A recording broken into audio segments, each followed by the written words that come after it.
আসসালামু আলাইকুম। সংবাদে আপনাদের সবাইকে স্বাগত জানাচ্ছি। আমি ফিরোজ তোহা। শুরুতেই সংবাদ শিরোনাম।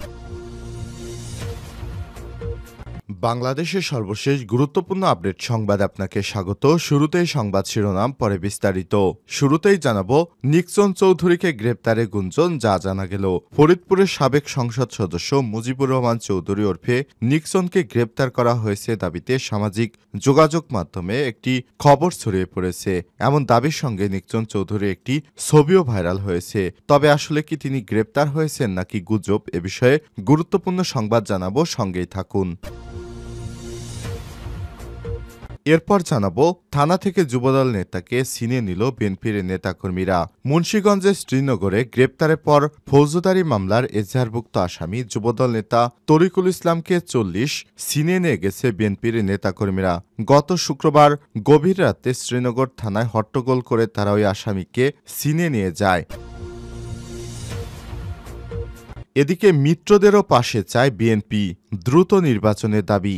অন্তর্বর্তীকালীন সরকারের অধীনে স্থানীয় সরকার নির্বাচন চায় না বিএনপি। দলটি চায় সরকার নির্বাচনমুখী প্রয়োজনীয় সংস্কার কার্যক্রম শেষ করে দ্রুত জাতীয় নির্বাচনের ব্যবস্থা করুক। জানাবো ঢাবি পোর্টালের তথ্য হ্যাকারদের হাতে। ঢাকা বিশ্ববিদ্যালয় ঢাবির অনলাইন পোর্টাল হ্যাক করার মাধ্যমে সম্প্রতি প্রায় 70 গিগাবাইট ডেটা হাতিয়ে নেওয়ার দাবি করেছে হ্যাকাররা। এতে শিক্ষক, শিক্ষার্থী, কর্মকর্তা, কর্মচারী, এলামাইন সহ প্রায় 20,000 ব্যবহারকারীর ইউজার আইডি ও পাসওয়ার্ড, বিভিন্ন ব্যক্তিগত গোপনীয় তথ্য হ্যাকারদের হাতে চলে গেছে বলে ধারণা করা হচ্ছে। এদিকে সীমান্তে বিজিবি বিএসএফ ফের উত্তেজনা। লালমনিরহাট পাটগ্রাম উপজেলা দহগ্রাম সীমান্ত আইন লঙ্ঘন করে কাঁটাতারে বেড়া দিয়েছে ভারতীয় সীমান্তিরক্ষী বাহিনী বিএসএফ। গতকাল বিজিবির বাধা উপেক্ষা করে বিপুল সংখ্যক ভারতীয় শ্রমিকদের কাঁটাতারে বেড়া নির্মাণ করে ভারতীয় সীমান্তিরক্ষী বাহিনী বিএসএফ। এই ঘটনায় দহগ্রাম সীমান্তে বিজিবি ও বিএসএফ এর মধ্যে ফের উত্তেজনা বিরাজ করছে। এবং সর্বশেষ জানাবো যুক্তরাষ্ট্রের ভিসা চেয়েও পাননি নরেন্দ্র মোদী।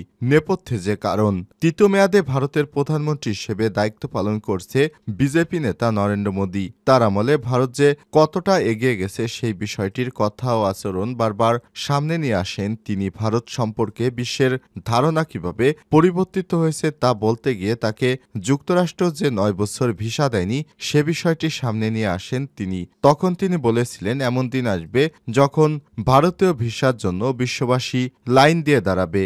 এক পর্যায়ে যুক্তরাষ্ট্র যে তাকে ভিসা দেয়নি সে বিষয়টিও সামনে নিয়ে আসেন। 2002 সালে গুজরাটের দাঙ্গা বন্ধের কার্যকর পদক্ষেপ না নেয় যুক্তরাষ্ট্র 2005 সালে মোদির ভিসা বাতিল করে দেয়। দীর্ঘ 9 বছর তাকে আর ভিসা দেয়নি আমেরিকা। প্রিয় দর্শক, এতক্ষণ শুনছিলেন সংবাদ শিরোনাম, এবারে বিস্তারিত। তবে তার আগে বন্ধুরা অনুরোধ থাকবে এই সংবাদটিতে একটি লাইক দিন। এই চ্যানেলে আপনি নতুন হয়ে থাকলে আমাদের সংবাদটি দেখতে দেখতে চ্যানেলটি সাবস্ক্রাইব করে রাখুন। কমেন্ট করে আপনার মূল্যবান মতামত জানিয়ে দিন আপনি বিশ্বের কোন দেশ থেকে বা বাংলাদেশের কোন স্থান থেকে আমাদের সংবাদটি দেখছেন এবং শুনছেন। এবারে বিস্তারিত। নিক্সন চৌধুরীকে গ্রেপ্তারে গুঞ্জন, যা জানা গেল।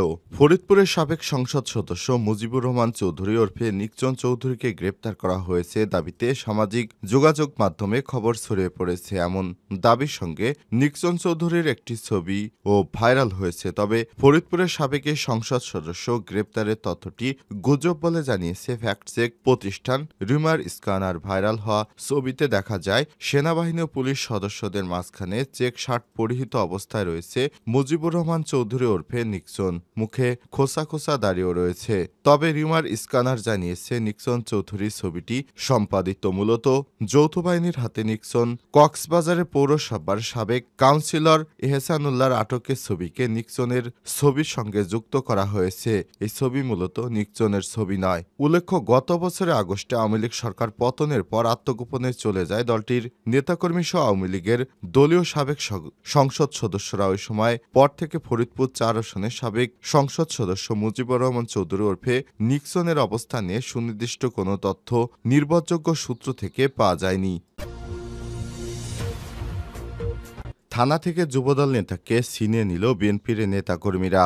মুন্সিগঞ্জের শ্রীনগরে গ্রেপ্তারের পর ফৌজদারি মামলার এজাহারভুক্ত আসামি যুবদল নেতা তরিকুল ইসলাম 40কে ছিনিয়ে নিয়েছে বিএনপির নেতাকর্মীরা। শুক্রবার 10 জানুয়ারি রাত 10টার দিকে শ্রীনগর থানায় হট্টগোল করে ওই আসামিকে ছিনিয়ে নেয় বিএনপির অর্ধশতাধিক নেতাকর্মী। পুলিশ ও প্রত্যক্ষদর্শী সূত্র থেকে জানা গেছে, শ্রীনগর উপজেলা যুবদলের আহ্বায়ক কমিটির সদস্য মোহাম্মদ তরিকুল ইসলামকে শুক্রবার সন্ধ্যায় শ্রীনগর বাজার থেকে গ্রেপ্তার করে পুলিশ থানায় নিয়ে আসে। তরিকুল শ্রীনগর থানায় গত 19 সেপ্টেম্বর দায়েরকৃত 17/11 24 নং মামলার এজাহার নামীয় আসামি। মুন্সিগঞ্জ পুলিশ সুপার শামসুল আলম সরকার বিষয়টি নিশ্চিত করেছেন। এই ঘটনায় অতিরিক্ত police super Srinagar circle Mohammad Anisur Rahman জানান, একটি মারামারির মামলায় শুক্রবার তরিকুলকে গ্রেপ্তার করে থানায় নিয়ে আসে শ্রীনগর থানা পুলিশ। রাতে শতাধিক বিএনপির নেতাকর্মী থানায় উপস্থিত হয়ে তাকে ছেড়ে দেওয়ার জন্য পুলিশকে চাপ দেওয়ার সময় অসম্মতি জানালে এক পর্যায়ে হট্টগোল করে পুলিশের কাছ থেকে তাকে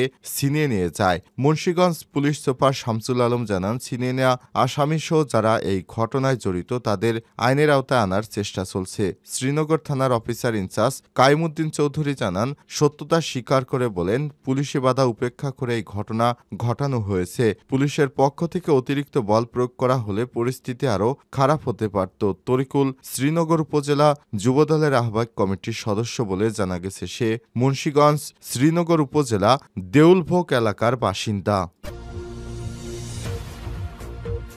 মিত্রদেরও পাশে চায় বিএনপি, দ্রুত নির্বাচনের দাবি। অন্তর্বর্তীকালীন সরকারের অধীনে স্থানীয় সরকার নির্বাচন চায় না বিএনপি। দলটি চায় সরকার নির্বাচনমুখী প্রয়োজনীয় সংস্কার কার্যক্রম শেষ করে দ্রুত জাতীয় নির্বাচনের ব্যবস্থা করুক। তাদের দাবি, পতিত ফ্যাসিবাদ ও তাদের দোসরদের চলমান নানা ষড়যন্ত্র মোকাবেলায় নির্বাচিত সরকারের বিকল্প নেই। এ দাবিতে সভা, সেমিনার সহ নানাভাবে সোচ্চার হয়েছে দলটি। সরকার দ্রুত সুনির্দিষ্ট রোডম্যাপ না দিলে আগামী ফেব্রুয়ারি-মার্চ নাগাদ কর্মসূচি নিয়ে মাঠে নামার পরিকল্পনা রয়েছে দলটির। বিএনপি এখন দ্রুত জাতীয় নির্বাচনের দাবিতে ফ্যাসিবাদ বিরোধী যুগপৎ আন্দোলনের শরিক সমমনা দল ও জোটগুলোকে পাশে চায়। দলটির প্রত্যাশা, সভা, সেমিনার, মানববন্ধনের মতো কর্মসূচি জোট শরিকরাও সোচ্চার হোক। গত শুক্রবার দুপুরে রাজধানীর জাতীয়তাবাদী সমমনা জোট নেতাদের সঙ্গে বৈঠক করে বিএনপির পক্ষ থেকে এই বিষয়টি তুলে ধরা হয়েছে। বৈঠক সূত্র থেকে জানা গেছে, সম্প্রতি সময়ে জাতীয় নির্বাচনের আগে স্থানীয় সরকার নির্বাচনের বিষয়টি বিভিন্নভাবে আলোচনায় এসেছে। বিএনপির ভিন্ন মত, এ ধরনের সরকারের অধীনে জাতীয় নির্বাচন হওয়ার নজির নেই। এটা করলে এর সময়ক্ষেপণ হবে, ফলে জাতীয় নির্বাচন বিলম্বিত হবে। আর জাতীয় নির্বাচন যত বিলম্বিত ঘটবে দেশের সংকট ততই বাড়বে। তাই এখন সরকারের উচিত বিদ্যমান রাজনৈতিক পরিস্থিতির আলোকে জন আকাঙ্ক্ষাকে প্রাধান্য দিয়ে জাতীয় নির্বাচনের দিকে দৃষ্টি স্থির করা। বিএনপি চায় সরকার কোনো চাপ কিংবা কোনো পক্ষ বা কারো স্বার্থ প্রাধান্য না দিয়ে জনস্বার্থে দ্রুত সুনির্দিষ্ট রোডম্যাপ দিয়ে দেশকে নির্বাচনমুখী করে সামনের দিকে এগিয়ে নিয়ে যাবে। দলটি মনে করে এই সরকারের পক্ষে সব সংস্কার করা সম্ভব নয়, সেই দীর্ঘ সময়ের ব্যাপার। এটি অবাধ সুষ্ঠু নির্বাচনের জন্য যতটুকু সংস্কার প্রয়োজন ততটুকু সংস্কারই করা উচিত এই সরকারের, তারপর নির্বাচন দেওয়া উচিত। কারণ নির্বাচনী সরকারের প্রথম সংস্কারের ধাপ, এটা দিয়ে শুরু করতে হবে সংস্কার। এছাড়াও বিএনপিও সংস্কার চায়। দলটির নেতারা বলছেন, এজন্য বিএনপির পক্ষ থেকে 2023 সালে রাষ্ট্র কাঠামো মেরামত 31 দফা তুলে ধরা হয়েছে। জনগণের ভোটে বিজয়ী হয়ে ক্ষমতা গেলে ফ্যাসিবাদ বিরোধী যুগপৎ আন্দোলনের শরিকদের নিয়ে জাতীয় সরকার গঠন করে তা বাস্তবায়ন করবে বিএনপি। ঢাবি পোর্টালের তথ্য হ্যাকারদের হাতে। ঢাকা বিশ্ববিদ্যালয় ঢাবি অনলাইন পোর্টাল হ্যাক করার মাধ্যমে সম্প্রতি প্রায় 70 গিগাবাইট ডাটা হাতে নেওয়ার অভিযোগ হ্যাকারদের। এতে শিক্ষক, শিক্ষার্থী, কর্মকর্তা, এলামাইন সহ প্রায় 20,000 ব্যবহারকারী ইউজার আইডি, পাসওয়ার্ড এবং বিভিন্ন ব্যক্তিগত ও গোপনীয় তথ্য হ্যাকারদের হাতে চলে গেছে বলে ধারণা করা হচ্ছে। এছাড়াও সার্ভারের ইএনভি ফাইলে বিশ্ববিদ্যালয়ের ডাটাবেজের ক্রেডেনশিয়াল সংরক্ষিত থাকার মূল ডাটাবেজের একটি কপিও হ্যাকাররা হাতিয়ে নিয়ে থাকতে পারে বলে আশঙ্কা করা হচ্ছে। এক্ষেত্রে বিশ্ববিদ্যালয়ের সবার ব্যক্তিগত বিভিন্ন তথ্য হ্যাকারদের আয়ত্তে চলে যাওয়ার সুযোগ রয়েছে। এর মধ্যে গত 24শে ডিসেম্বর হ্যাকারদের সিস্টেম বিডি অ্যাডমিন অফিসিয়াল নামের একটি টেলিগ্রাম টেলিগ্রাম চ্যানেলে জানানো হয়, সিস্টেম বিডি কর্তৃক ঢাকা বিশ্ববিদ্যালয় ডাটাবেস ৭০ জিবির বেশি ফাঁস করা হবে। শফিউর রহমান কারাবিককে লেখক অভিজিৎ রায় হত্যা মামলার অন্যতম আসামি যুক্ত না দেওয়া অবধি তাদের এই অপারেশন ফ্রিডম চলতে থাকবে। হ্যাকিংয়ের বিষয়টি স্বীকার করে বিশ্ববিদ্যালয় কর্তৃপক্ষ বলছে, সিস্টেমে কিছু ত্রুটির কারণে পোর্টাল হ্যাক হয়েছে, তবে দ্রুততার সঙ্গে ওয়েবসাইট হ্যাকারদের কবল থেকে মুক্ত করা হয়েছে। ভবিষ্যতে আর হ্যাকাররা যেন পোর্টালটি হ্যাক করতে না পারে বলেই তাদের বিশ্বাস। তবে ৭০ জিবি ডাটা হাতে নেয়ার অভিযোগ সত্য নয় বলে জানিয়ে দাবি করেছে তারা।